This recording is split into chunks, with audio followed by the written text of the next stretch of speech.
Ernesto de Kaiser, buenos días. Buenos días. Mariola Urrea, ¿cómo estás? Buenos días. Fenomenal, gracias, buenos días. Y se incorpora desde hoy a la mesa de Hoy por Hoy Gabriel Sanz, jefe de Nacional de Voz Populi. Gabi, buenos días. Muy buenos días, Aimar. Con los tres vamos a analizar esta mañana la actualidad política de este miércoles, 18 de julio. Actualidad que además puede entrar en convulsión en las próximas horas porque Feijóo ha dicho que va a anunciar hoy o como tarde mañana a quién votará en el Congreso del PP este fin de semana. ¿Esto, Gabriel, puede terminar de decantar las mayorías de compromisarios? Te voy a decir que esto puede terminar como Rosario en la Aurora. Bueno, no, yo tengo mis dudas de que el decantamiento de los varones, no solo Feijóo, que va a decir en las próximas horas a quién va a votar, sino ayer y anteayer, creo que fueron Miras, el de Murcia, Ceniceros, el de La Rioja, que apoyan los dos a Pablo Casado, y hay otros que apoyarán a Soraya Sáenz de Santamaría. Dudo yo que esto vaya a decantar a los compromisarios, que se supone que son 3.000 personas, 3.000 cargos públicos del Partido Popular avezados ya y curtidos en 1.000 batallas políticas, y imagino que esto les impresionará, teniendo en cuenta cómo es voto secreto, les impresionará, yo creo que lo justo. Tengo la sensación de que el PP nos está demostrando día tras día que no estaba preparado para en cierta medida, para este caos que son las primarias, la incertidumbre, el caos. La democracia interna. La democracia interna en la que el PSOE se ha movido muy bien los últimos 30 o 40 años, también que han hecho presidente del gobierno a una persona a la que hace 2 años le echaron de la sede, le cerraron la persiana del garaje de forma gráfica, porque además fue así. Esto el PP no lo acaba de absorber, porque es un partido jerárquico, jerárquico, vertical, antiguo. Y estaba hecha la sucesión, tal y como la habían diseñado, que yo empiezo a tener dudas de que hubiera un diseño como tal, sino que yo creo que se han precipitado los acontecimientos. Estaba diseñado para que se fuera un señor que es Mariano Rajoy y viniera alguien pues como Alberto Núñez Feijóo, que para sorpresa de todos dijo que no quería. Y entonces se han desatado todas las fuerzas del infierno, si me permites, y a partir de ahí el sábado en la votación saldrá lo que tenga que salir. Kaiser. Bueno, yo creo que la decisión de Núñez Feijóo de hacerlo esto con pompa y con escenificación revela la gravedad de la crisis. Lo primero que revela la gravedad de la crisis, cuando tú tienes que acudir a personas que, en particular Núñez Feijóo era como el hereu, era el elegido, pero que claro que no lo fue porque Rajoy tiró la toalla y dijo, ahí os quedáis, no voy a ser ninguna gestora y voy a poner a Núñez Feijóo para que de alguna manera no haya contienda, que esta era un poco la idea primigenia. Pero cuando Rajoy tira la toalla, se va a Santa Pola y evidentemente la crisis se profundiza, no hay gestora, no hay Núñez Feijóo no va a ir a una contienda y se produce esta situación. Ahora, yo creo que esta idea de que Núñez Feijóo puede decantar es una idea falsa, es una idea imaginaria. Quiero decir, Núñez Feijóo tampoco es que sea el no va más de la política española, quiero decir, no es un dirigente nacional, es el presidente de la Junta, todo lo que tú quieras, ha ganado varias elecciones bien y todo lo que quieras, pero ha renunciado a ser candidato, que es el momento exigía una definición tan importante como esa, y él podía haber unificado al partido y evitar la contienda, que era el plan inicial. Esto no era para hacer primarias, esto no son unas primarias, esto es un desbarajuste. Entonces yo creo que eso revela la gravedad de la crisis y por lo tanto es muy difícil saber lo que va a pasar. No sé por quién se va a decantar Núñez Feijóo, quizás por Soraya Sáenz de Santamaría, no lo sé, pero me refiero a que todo el sector de Rajoy, aunque él culpa a Soraya Sáenz de Santamaría de no haber informado adecuadamente, este fue el contenido de la famosa larga tarde en el restaurante Aray en Madrid, el día de Marras, el día D, pues no lo sé si se decantará por ella o no, pero en cualquier caso... El entorno de Casado nos asegura que es optimista a esta hora respecto a Feijóo. Puede ser. Sí, yo no digo, yo pensé que iba a ganar Cospedal, lo dije en esta, por lo tanto no tiene ningún, todo el tema es muy complejo de prever, ¿no? Lo que sí es cierto es que al Partido Socialista le va muy bien con que gane Casado, porque Casado es joven, sí, efectivamente es joven, pero la juventud no lo es todo. ¿Lo crees así, Mariola? Los principios que representa Casado son los principios del aznarismo puro y duro. ¿Lo crees así, Mariola? ¿Al PSOE le vendría bien la victoria de Casado? Mira, yo creo que hay un análisis en términos, digamos, de pura contienda electoral, en la que probablemente, hace que el potencial votante del PSOE, el de toda la vida y el que en un momento se ha ido, vuelva si tiene enfrente una derecha de las esencias. Y en ese sentido, desde este planteamiento, coincido con la idea que señala Ernesto. Ahora bien, desde un PSOE de gobierno... PP, dices, PP. ¿Perdón? Estás diciendo PSOE, PP. No, PSOE, que PSOE, le va bien esa opción en el PP.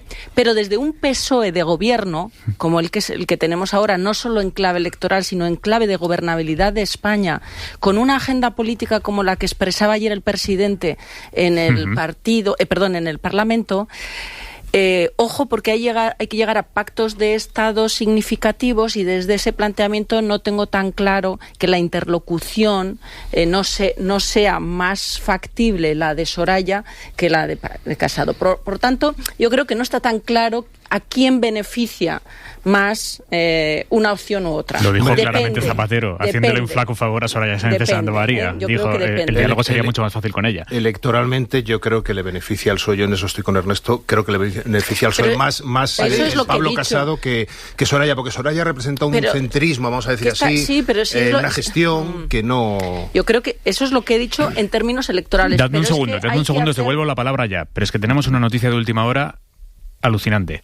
Ha desaparecido, o se ha escapado, el hombre que estaba trincherado en su casa de Cantabria, con la casa rodeada de guardias civiles. Llevaba toda la noche disparando a la Guardia Civil, ha herido a uno de ellos, habían creado un perímetro alrededor de la casa y se ha escapado. Ana Corbatón.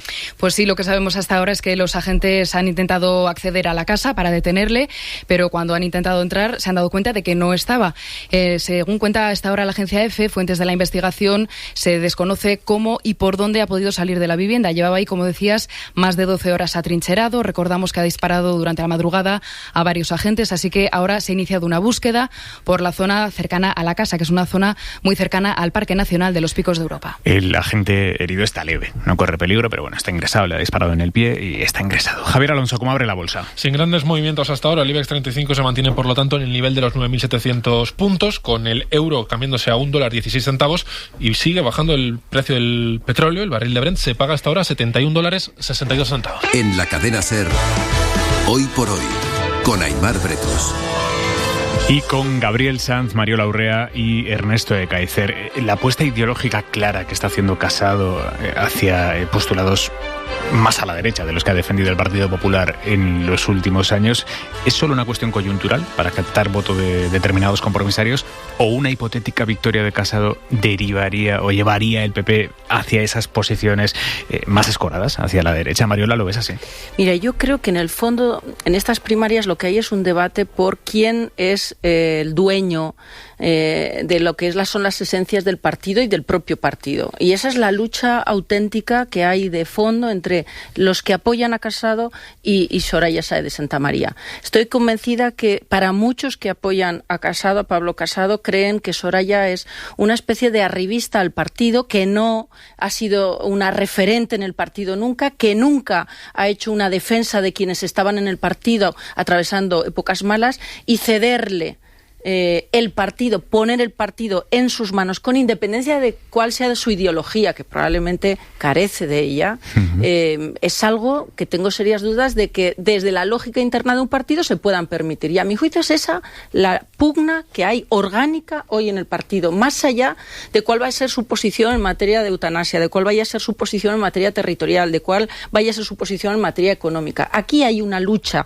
política y orgánica durísima sobre quién es el propietario del partido. El propietario, entiéndaseme bien, gráficamente es la palabra, no hay propietarios del partido, pero quién preserva mejor la esencia de un partido con cierta historia. Gabriel Kaiser.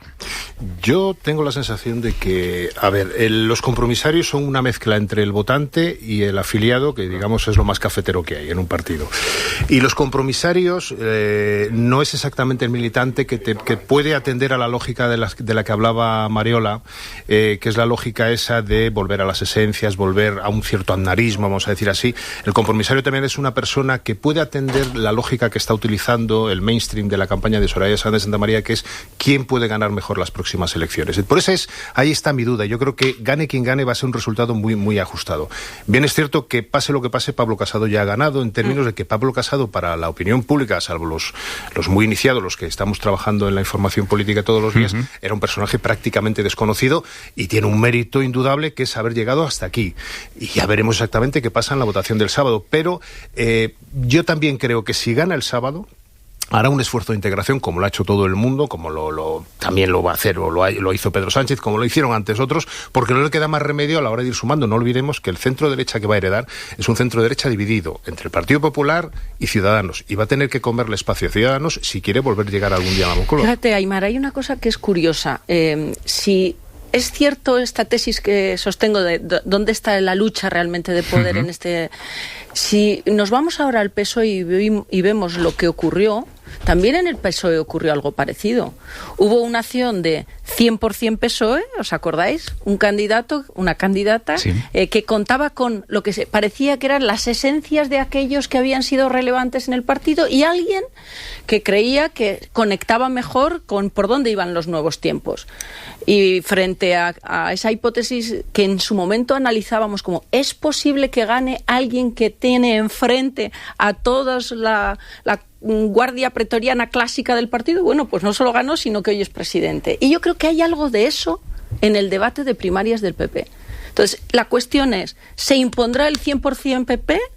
¿O esta opción, esta candidatura de Soraya Sáenz de Santamaría acaba conectando mejor con quizá ese compromisario que coge también la esencia? Pero todo del tiene un punto de ficción, Mariola, por lo siguiente. Vamos a ver, Pablo Casado, que ahora abandera una tesis que es la de yo no quiero hacer lo mismo con los mismos. El 155 lo aplicamos tarde y no dice mal, pero se le entiende. Cospedal más o menos viene diciendo lo mismo. Es un poco ficticio en la medida de que Pablo Casado y María Dolores de Cospedal, uno era portavoz de la Dirección Nacional y el otro secretario general de un gobierno presidido por Mariano Rajoy hace media hora y vicepresidido por Soraya Sáenz de Santamaría. Es decir, todo queda en casa. Que dices, ¿cuál es la diferencia? Bueno, yo creo que son unas diferencias, como ocurre siempre en los partidos, impostadas. Como son las diferencias que había entre Pedro Sánchez y Susana Díaz, que tenían mucho de ficticio porque a la hora de aplicar políticas, pues yo no le veo una diferencia enorme. Fíjate que yo señalaba que el debate de estas primarias no era las posiciones de cada uno de ellos en relación con los asuntos concretos y que importan a los ciudadanos y que importan al Estado. La esencia del problema es quién se queda con el poder orgánico, con el poder orgánico. Ernesto. Claro, en efecto, es un tema de poder, no cabe la menor duda de eso. Ahora, el problema consiste en que los compromisarios, en una gran parte, son funcionarios del partido. De razón de más para tener en cuenta el poder y las perspectivas de quién puede ganar y quién puede, por lo tanto, dar acomodo a esos compromisarios, a una parte de esos compromisarios. Yo decía antes que lo de Núñez Feijóo, pues no me parecía que podía inclinar el fiel de la balanza, ni a partir de ahí se inclinará, pero que al mismo tiempo era un síntoma de crisis de que le obligaba a él a hacer un ejercicio así de escenificación importante. Pero la elección, la opción de que vaya a elegir, que vaya a tomar Feijóo, nos puede dar una pista. Eso es verdad. Nos puede dar una pista porque no se trata simplemente que pone el dedo y dice, va a ver por dónde va, sino que él tiene información. Y él tiene información y ya a esta altura del partido las cosas están encaminadas. Nosotros no sabemos cómo están encaminadas, pero ellos saben más que nosotros. Por lo tanto, la unidad de Feijóo nos puede dar una clave. Y en ese sentido es interesante.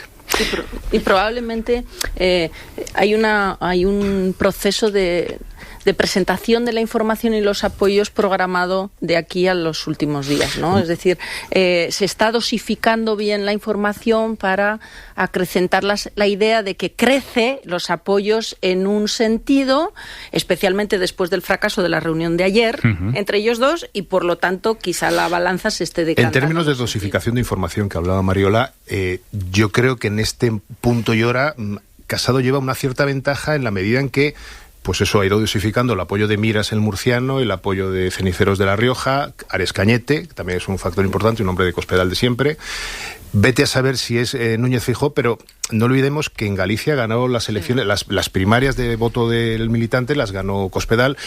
Luego, para Núñez Feijóo, apostar por Soraya Sáenz de Santamaría sería un riesgo. Hasta ahora, y con todas las precauciones del mundo a la hora de decidir a quién va a apoyar Núñez Feijóo, pero yo me inclinaría por pensar que puede ser a Casado, para no correr un riesgo de luego tener un problema en casa. Bueno, lo veremos si finalmente quién es el ganador de ese Congreso del Partido Popular este fin de semana. Lo sabremos más o menos a la hora de comer, poco después. Y veremos también cómo influye quién sea el ganador en ese Congreso del PP en el tipo de oposición que va a tener Pedro Sánchez en los próximos meses o en los próximos años. Ayer ya vimos cómo ese triángulo perfecto de oposición con distintas intensidades se conformaba en torno a él en el Congreso. Por un lado, el lado de PP y Ciudadanos, que es una oposición frontal. Por el otro lado, el lado de los independentistas catalanes, que le insisten, le amenazan con retirarle su apoyo si no permite avances hacia la autodeterminación. Y un tercer lado, el de Unidos Podemos, que está preocupado por mostrar un perfil de izquierdas más puro o más marcado que el del gobierno socialista. Es una triple presión que el Ejecutivo intenta esquivar, pues con pragmatismo y recurriendo también al entendimiento personal con unos y con otros dirigentes políticos. José Luis Sastre, buenos días. Y suelen decirlo a menudo los políticos, Aimar, buenos días, eso de que cuentan más de lo que parecen las relaciones personales. A pesar de que le pidiera que no helara la sangre de las víctimas de ETA, a pesar de que dijo que era capaz de hacer cualquier cosa, Pedro Sánchez se detuvo para desearle suerte a Rafa Fernando. En primaria se suelen decir cosas de las que luego uno se arrepiente. Llegó a reconocer el presidente que sabía de lo que estaba hablando. Hay un factor estratégico, ideológico, pero en la política ya decimos que cuenta también lo personal. A Albert Rivera, por ejemplo, Sánchez no le lanzó un piropo así, solo le recomendó que leyera. Con los independentistas trata el presidente del gobierno de buscar un espacio de confianza mínima para sondear un acuerdo. Entre Casado y Santamaría, compañeros de partido, esa química no se da. ¿Cómo salió Feijóo de verse con Sánchez en la Moncloa? Menos preocupado de lo que llegó, reconoció el presidente gallego. O sea que sí, hay una parte de la política que es personal, que escapa al argumentario. Aunque esa se tiene o no se tiene. Gracias, Sastre. Lo que sí tenía ayer Sánchez era una propuesta todavía inconcreta, pero propuesta para empezar a restañar lo dañado en la relación entre Cataluña y el resto de España, y es la votación de un nuevo estatuto. Un estatuto que acuerden las fuerzas políticas, que después ratifiquen los catalanes en las urnas. Es algo que el PSOE llevaba mucho tiempo defendiendo, pero hasta ahora lo había defendido en la oposición, y es muy relevante que un presidente del gobierno suba a la tribuna en el Congreso y se muestre dispuesto a impulsarlo siendo el presidente. ¿Qué recorrido tiene esa propuesta de un nuevo estatut que terminen votando los catalanes? Mariola. A mí esa propuesta no me parece una solución a la altura de la cuestión territorial en España, porque no solo es una respuesta que hay que dar a Cataluña, es que nuestra Constitución está agotada en lo que se refiere a su título octavo, que es el de la composición territorial, la configuración territorial, y esto no es una aproximación exclusivamente política, es que esto hay consenso desde el plano académico, por lo tanto desde el plano técnico.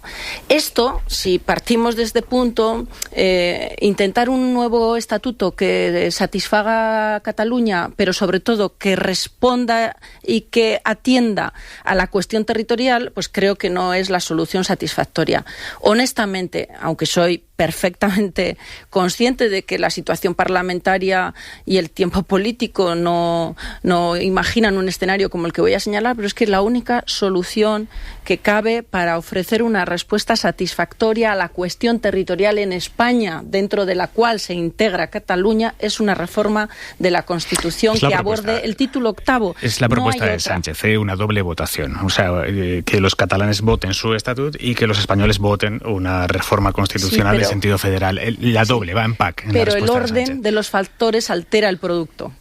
Primero, diseñamos el paraguas del marco de convivencia que es la Constitución, y en ese nuevo paraguas, acomodado a las exigencias y a la situación actual, de ese nuevo paraguas cuelga un nuevo estatuto, y los que vengan, porque hay que recordar que el País Vasco también tiene pendiente su actualización.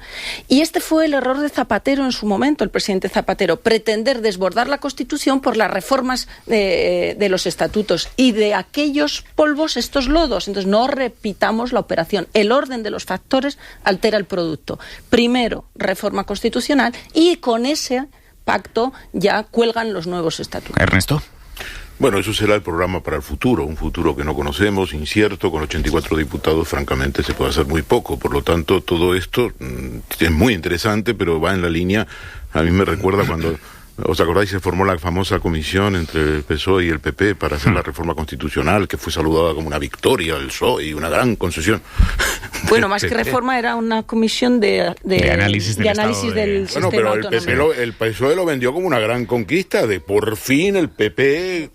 Porque era la antesala, porque Sánchez consiguió el compromiso de Rajoy, o eso nos dijeron, de que una vez culminara esa... Pero ayer, en su comisión, primera comparecencia como presidente del gobierno, ya para explicar un poco su programa para este año y medio, 2 años, lo que sea, no salió este tema, que era el gran leitmotiv del PSOE hasta hace mes, o sea, mes y medio. ¿Qué quiere decir? Pues que está haciendo realpolitik, ¿no? Bueno, yo creo que por lo tanto esto es muy interesante, pero hablando en plata, no veo que tenga ningún recorrido importante en una legislatura que no tiene recorrido.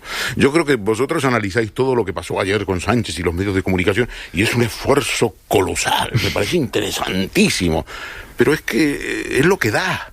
Es lo que da. ¿Pero qué quieres decir? Quiero decir con eso que es una legislatura absolutamente incierta, digamos, en la cual el presidente de gobierno, el señor Sánchez, llega en las condiciones en que llega, el Partido Popular se hunde como si fuera de cartón piedra, porque al final era cartón piedra, todo lo que aparecía como una masa monolítica, una granítica, en afiliados un fraude, en primarias un fraude, por lo tanto... Esta es la situación y se lo digo... Se plantean vender hasta Génova, no te digo más. Oye, no, si me permites una acotación al tema este de lo de el planteamiento territorial que hacía ayer el presidente del gobierno. En el propio corte de voz que ponéis hoy, que estáis poniendo en el informativo, él cierra el círculo. Él empieza diciendo, esto solo se arregla con un nuevo estatuto, el problema es que ustedes quieren una votación para romper y nosotros para unir. Y dices, bueno, entonces estás diciendo que es el día de la marmota, ¿no? Yo, en ese sentido, creo que no da para mucho más lo que dijo ayer el presidente del gobierno, más que son palabras balsámicas, es un efecto placebo para Cataluña que le viene muy bien, porque él todavía, el presidente del gobierno, vive un poco de ese efecto contra Mariano vivíamos mejor, pero claro, el efecto este se va a acabar después del verano. Lo empezamos a ver ayer en las reacciones de los distintos portavoces diciendo, bueno, ya, Rajoy ya no está, ya no es un problema, está en la historia de España, y ahora hay que gobernar con esta precaria mayoría de 84 diputados y usted tendrá que ofrecer algo más. Mariola discrepa ligeramente. La realidad la conocemos todos y la fragilidad de la legislatura y las minorías parlamentarias, pero creo que estamos todos de acuerdo también en la dimensión de los problemas que tiene España y que al margen de los independentistas, al margen de que alguien crea que su solución puede pasar por irse de España, la realidad es que el proyecto de España ni es atractivo y de seguir siendo así no va a ser viable.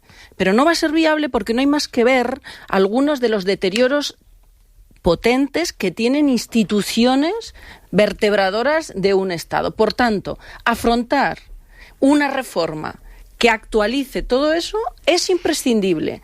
Y la cuestión es, oiga, con estos mimbres, ¿estamos de acuerdo que hay que hacer el cesto? Si eso es así, mire, proponga la iniciativa y que cada cual asuma las consecuencias de si quiere seguir sentando a esa mesa o si quiere hacer política borroca. Pero yo creo que esta es la clave, es decir, la realidad ya la conocemos, el poder tiene una capacidad transformadora. ¿Creemos en eso, sí o no? El problema que tiene, yo creo, un problema de planteamiento, y sería repetir un poco en cierta medida el error del presidente Zapatero hace 14 años, es, digamos, establecer una especie de diálogo España-Cataluña que es irreal, porque en el fondo todo el conflicto que se vive en Cataluña... Yo hablo una iniciativa para todos los españoles. Pero el conflicto está planteado por el 47%... por el 47% de Cataluña frente a la otra mitad de Cataluña. Entonces, primero hay que exigir desde el Estado, yo creo, un acuerdo en Cataluña, exigírselo al presidente Torra, un acuerdo en Cataluña que sea asumible por el resto de fuerzas de Cataluña y de España. Y en ese momento yo creo que se abrirán las aguas del mar y saldrá una solución por propia iniciativa de todos los grupos. O sea, es decir, no se puede empezar la casa por el tejado, no se puede intentar establecer que Inés Arrimadas no existe, que el PP de Cataluña no existe y que hay otros componentes de la sociedad catalana que no existen. Sí existen. Yo no ignoro esos problemas, Gabriel. Yo lo que señalo es que la responsabilidad de un presidente de gobierno que accede al puesto en una crisis política como la que tenemos en España, que es de viabilidad del propio proyecto de España, sí, nos guste aceptarlo con esta dureza o no, aquí no hay problema con los independentistas. La cuestión es que el proyecto que hemos diseñado desde hace 40 años ya no responde ni se acomoda a los desafíos que tiene esta sociedad. Y en ese contexto hay quien ha aprovechado la oportunidad para hacer su guerra, por así decir. Y perdón por las palabras, pero las utilizo solo por lo gráficas que creo que son. Pero dando la razón no vas a solucionar un problema, puedes crear otro más grande. Perdón, un segundo. Pero si es que el que tenemos es de unas dimensiones que se puede llevar por delante cualquiera. Me voy a ir a publicidad, pero antes, Ernesto, seguimos a la espera de saber qué va a hacer Llarena con la euroorden. Si la va a levantar para evitar que Alemania le entregue a Puigdemont para juzgarlo solo por malversación, o si va a mantener la euroorden activa y va a permitir. No, el magistrado Pablo Llarena, las opciones del magistrado Pablo Llarena son muy claras. No, la euroorden no se retira porque ya está resuelta. ¿Cuál es el escenario más probable? El escenario es que va a haber una renuncia a la entrega de Puigdemont por exclusivamente el delito de malversación, y lo va a envolver en una bola de nieve. Llarena hará un gran alegato diciendo que Alemania ha sustituido a la España, al Tribunal Supremo Español, en el enjuiciamiento de los independentistas catalanes. Yo creo que él no va a aceptar, y no sé si consultará a la Fiscalía, porque normalmente Llarena no consulta a los fiscales, les han ninguneado en toda la instrucción. La última petición de los fiscales ni siquiera ha sido respondida. Por ejemplo, rehacer la euroorden a Bélgica, subsanando el bache de la falta de orden de detención nacional, un defecto de forma, ni siquiera la ha respondido. Ha dejado el sumario, ha concluido el sumario, la parte que se refiere al grueso del sumario, y sin embargo no ha respondido a eso. Por lo tanto, tú das por hecho que Llarena le va a decir a Alemania: a mí, para juzgarlo solo por malversación, no me traigan a Puigdemont. No lo dirá como una cosa bilateral, ¿entiendes? No dirá, sino que pondrá de relieve que el Tribunal Superior de Justicia de Schleswig-Holstein ha violado la norma europea. No, lo piensa de verdad. Además, uno de sus máximos compañeros, alma gemela de Llarena, se llama José María Macías. Fue director de justicia en la Generalitat de Pujol, es un hombre que es la mano derecha de Lembeck, vocal y además miembro de la Comisión Permanente del Consejo General del Poder Judicial, y José María Macías anuncia que va a tronar el escarmiento en Europa. Madre mía. Es que resulta bochornoso. Es decir, es no entender nada de cómo funcionan las cosas en Europa. El juez Llarena puede considerar lo que estime pertinente respecto a la posición de Alemania en relación con la euroorden. Puede creer que Alemania está vulnerando el derecho de la Unión Europea, puede creer que se ha excedido en su margen de interpretación. Eso está dentro del margen de libertad de interpretación de un juez. Ahora bien, la cuestión es ¿cómo hace viable desde un punto de vista jurídico eso que usted cree? Y si no tiene instrumentos para llevar a la práctica eso que usted cree, usted tendrá que aceptar que el mecanismo de la euroorden funciona como el tribunal alemán lo ha aplicado. Y otra cosa más, eso de que sin retirar la euroorden le puede decir a Alemania no me lo entregue, oiga, perdone, es no entender cómo funciona la euroorden. La euroorden es un mecanismo de entrega que, una vez se constatan que se dan las circunstancias para entregarlo por un delito, Alemania, ¿cómo se va a quedar con esto? Perdone, si usted me lo ha pedido, yo se lo entrego por esto, y ahora me dice que no retira la euroorden, pero que me lo quede yo. Bueno, o retira la euroorden... No se lo queda él, se irá a Bélgica. O retira la euroorden... O perdone usted... Pero no se puede retirar. Bueno, la euroorden está resuelta ya. Hay una sentencia. Solo hay un recurso, me parece que es, ¿no?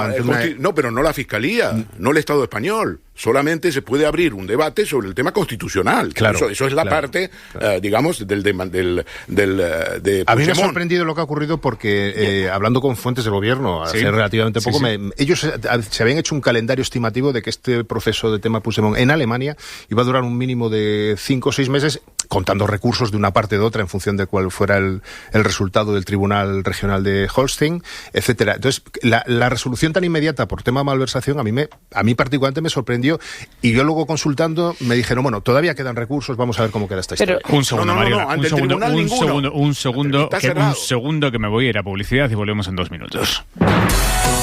En la cadena SER, Hoy por Hoy, con Aimar Bretos. 10 menos cuarto de la mañana, 9 menos cuarto en Canarias, y tenemos noticia en Navarra. La Audiencia de Navarra acaba de desestimar todos los recursos contra la puesta en libertad provisional de los miembros de la manada, así que los 5 van a seguir en la calle, a pesar de que están condenados a 9 años de cárcel por la violación de San Fermín. Radio Pamplona, Fernando Nieto, buenos días. Buenos días, Aimar. La Audiencia de Navarra ha desestimado ese recurso, efectivamente. Recursos interpuestos tanto por la Fiscalía como por las acusaciones contra la libertad provisional para los 5 miembros de la manada que, recordemos, están condenados a 9 años de prisión por los abusos sexuales cometidos en los Sanfermines de 2016. Una resolución que ahora ha contado con el voto particular en contra de uno de los magistrados, el mismo que en la anterior ocasión. Recordemos que se acordaba decretar prisión provisional bajo esa fianza que aportaron de 6.000 euros para los 5 integrantes de la manada. Se les impusieron medidas cautelares, la obligación de comparecer los lunes, miércoles y viernes en el juzgado correspondiente de su localidad de residencia. Se les prohibía entrar en la Comunidad de Madrid, donde reside la víctima, y comunicarse con ella. Pues bien, esa libertad que de hecho lograron los 5 miembros de la manada fue recurrida por la Fiscalía y por las acusaciones. Ahora nos encontramos con que la Audiencia de Navarra ha desestimado esos recursos. Precisamente hay que recordar, por otro lado, que todavía estamos pendientes de otra decisión de la Audiencia. Recordemos que uno de los miembros de la manada, el Guardia Civil de la manada, había incumplido supuestamente una de las condiciones que se les impusieron. Intentó sacarse un pasaporte, la del pasaporte. Intentó prohibido sacarse ese pasaporte. Eso motivó una nueva vista de la Audiencia de Navarra el pasado día 5 de julio. Han pasado casi 2 semanas desde entonces y estamos a la espera de la decisión de ver qué sucede con ese guardia civil que intentó sacarse supuestamente el pasaporte, para ver qué decide finalmente la Audiencia de Navarra sobre si sigue en libertad o vuelve a prisión. Y de hecho, gracias Fernando, estamos contando esta mañana en la SER que todas las asociaciones judiciales no dan crédito a que hayan pasado 2 semanas desde la vistilla por el hecho concreto de este guardia civil y que todavía el tribunal no haya tomado una decisión en concreto sobre la que sí ha tomado, sobre la decisión de desestimar todos los recursos, el de la víctima, el de la Fiscalía, el del Gobierno de Navarra, el del Ayuntamiento, todos los recursos desestimados para dejar en libertad provisional a los condenados. Los jueces deben de verlo clarísimo, no todos, porque nos acaban de contar nuestros compañeros que hay un juez discrepante, pero deben de verlo clarísimo. Yo creo que jurídicamente la situación es clara. Y por tanto la desestimación de los recursos era previsible. Entiendo que es una de estas decisiones judiciales que resulta no siempre fácil de explicar a la ciudadanía, pero basta con señalar que estamos en un estado con garantías procesales, que de las personas de las que estamos hablando han agotado el periodo de estar en prisión de manera preventiva y por tanto están en libertad, es verdad, pero están en una libertad condicionada, en una libertad provisional hasta que se resuelvan los recursos, y en ese momento pues ingresarán en prisión para cumplir la pena que se les imponga y se les confirme, o en su caso pues para recuperar su condición de ciudadano libre. Más discusión me parece que hay en relación con el análisis del pasaporte como un indicio que pueda romper esa prueba de riesgo de fuga. Yo creo que hay más margen jurídico ahí. Para quien no sepa de qué estamos hablando, el tema del pasaporte, el Guardia Civil, que tenía como el resto prohibido tener un pasaporte, de hecho tenían que entregárselo al juez, el Guardia Civil va de repente un lunes a una comisaría y dice: vengo aquí a sacarme un pasaporte nuevo. Le empiezan a tramitar, ven que este señor tiene prohibición de tener un pasaporte, y entonces es cuando él, en ese momento, se acuerda de decirle a los agentes que no, que quería uno nuevo para dárselo al juez, no antes. No llega allí y dice: quiero un pasaporte porque le tengo que entregar uno al juez. No, es cuando le dicen: oiga, usted está incumpliendo la ley. Entonces cuando le dice: no, es que es para entregárselo al juez. Pero en cualquier caso, eso atañe a ese guardia civil, a ese acusado condenado, no a los demás, no por la posibilidad de que su actitud pueda incrementar el riesgo de fuga o el peligro o se llama periculum mora y tal, los demás se ven afectados. Yo creo que el tribunal ha hecho lo que no podía dejar de hacer. Lo digo tan claramente. Que es dejarlos en libertad. Sí, porque en esta historia se había, aunque es un tema dramático para la víctima y para la figura de la mujer en general, yo creo que en esto ha habido desde el inicio mucha demagogia y hubo una intervención particularmente, a mi juicio, negativa, que fue la del anterior ministro de Justicia, Rafael Catalá, cuando en alguna medida echó a la opinión pública en contra de los jueces, que acertado o equivocadamente deciden lo que deciden y luego hay pues su etapa de recursos, etcétera, y ya se hará lo que se tenga que hacer, pero el Estado de Derecho funciona como funciona y hay del momento en el que no funcione bien. Hay del momento en el que se sustituya al Estado de Derecho de unos jueces que se equivocan, evidentemente, por una especie de tribunal de la opinión pública, porque esto no hay nada más variable que eso. Bueno, son las 10 menos 10 de la mañana, una mañana cargadísima informativamente. Tenemos dos noticias a esta hora. La primera, la ONG proactiva Open Arms acaba de pedir permiso a España para desembarcar en nuestro país, en algún puerto español, a la única superviviente que consiguieron rescatar ayer de ese naufragio. Habrá que ver, habrá que analizarlo. Cuando iban con el buque Astral, se encontraron una barca que estaba ya deshecha, destrozada, y allí se encontraron a una mujer que estaba aferrada viva a una tabla, que llevaba allí 2 días y 2 noches, había sobrevivido en el agua agarrada, y se encontraron también el cadáver de otra mujer y de un niño que no llega a los 5 años. Open Arms está convencido de que fueron los guardacostas libios los que, en el momento en el que estas personas pusieron resistencia para ser devueltas a Libia, les dijeron, pues muy bien, os quedáis ahí y ahí os vais a morir y además os vamos a destrozar la barca. Esto es lo que dice proactiva Open Arms que pasó. En este momento, en el barco, en el Astral, hay una mujer viva que vivió eso, que aguantó 2 días en el agua, y la ONG pide a España que deje que desembarque aquí esa mujer, porque a Italia no van a llevarla, evidentemente, porque el vicepresidente Salvini ya dijo que no, que los puertos, como dijo, que los puertos italianos los iba a ver Open Arms en postales, es lo que dijo. O sea que allí no pueden ir y a Libia pues tampoco la van a llevar. Esa es la primera noticia que tenemos a esta hora. Y la segunda es que el hombre que estaba atrincherado en su casa de Cantabria y que ha estado durante la noche disparando a la Guardia Civil y que ha herido a uno de los agentes y que hace unos minutos les hemos contado que había conseguido huir, bueno, pues ha huido y además nos confirman, Miren Azcue, buenos días. Sí, hola, buenos días. Nos confirman que ha huido armado porque han registrado la casa y no está allí la escopeta. Parece que sí, se desconoce cómo y por dónde, según nos dicen, ha salido de su vivienda, en la que llevaba más de 12 horas atrincherado y desde la que habría disparado durante toda la madrugada. Fuentes de la Guardia Civil reconocen, Aimar, que se ha complicado la situación, que ha tomado un cariz mucho más serio porque habría huido, como decías, al monte y posiblemente sigue armado porque no han encontrado la escopeta en el interior de la vivienda. Hay un agente herido, recordemos, por disparo en un pie, que ha sido trasladado al Hospital Valdecilla, en la capital. Su estado no reviste gravedad. Al parecer, todo se habría desencadenado por una discusión con el hermano, que habría avisado a la Guardia Civil, y a partir de ahí es cuando el hombre se ha encerrado en la vivienda. Agentes del Grupo de Acción Rápida han comprobado que el hombre no se encontraba en la casa al acceder a ella para su detención, por lo que ha comenzado el operativo de búsqueda. Es una persona, nos dicen, conflictiva, conocida de la Guardia Civil y con antecedentes por tráfico de drogas, vecino de este pueblo de tan solo 100 habitantes. Miren, del estado del Guardia Civil herido, ¿qué sabemos? Bueno, nos confirman que no reviste gravedad, como decíamos, que tuvo que ser, eso sí, trasladado desde que se produjo el disparo sobre las 2:30 de la madrugada. Es el momento en el que se han producido los últimos disparos, que le habría dado en la pierna, pero que no reviste gravedad y que ha sido trasladado a Valdecilla con pronóstico reservado. De momento no han trascendido más datos. Gracias, Miren. A ti. Tengo 10 segundos para cada uno. La vicepresidenta del Gobierno, Carmen Calvo, explicó anoche en Hora 25 que la voluntad política del Gobierno de enseñar la lista de quienes se acogieron a la amnistía fiscal sigue vigente, pero que lo que también está vigente es la ley que se lo impide. Pues nada, lo que tienen que hacer es cambiar la Ley General de Tributos, artículo 95, parcialmente, y dar a conocer la lista de los 705 funcionarios o altos cargos o personalidades expuestas políticamente, los PEPs, es decir, dar a la ciudadanía Los peces gordos. que las personas que se ocupan de administrar los fondos públicos han incurrido en esta amnistía. Gabriel. Yo creo que no se puede romper así como así la seguridad jurídica de un país. Tengo la sensación de que no es... Que decir, jugar a todo pasado es complicado.